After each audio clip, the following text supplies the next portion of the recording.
blir det greier. Blir det bra? Ja.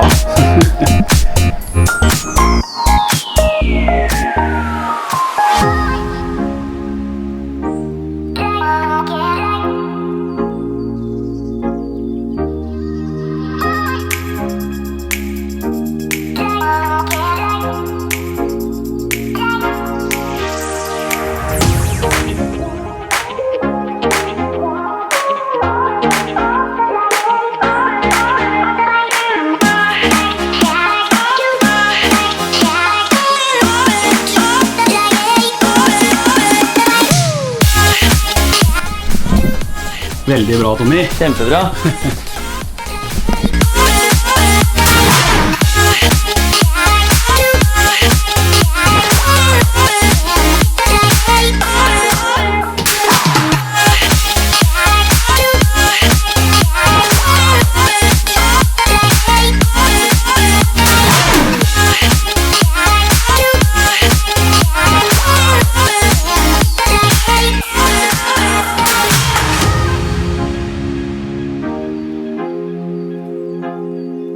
Takker jeg for strøken jobba, Tommy.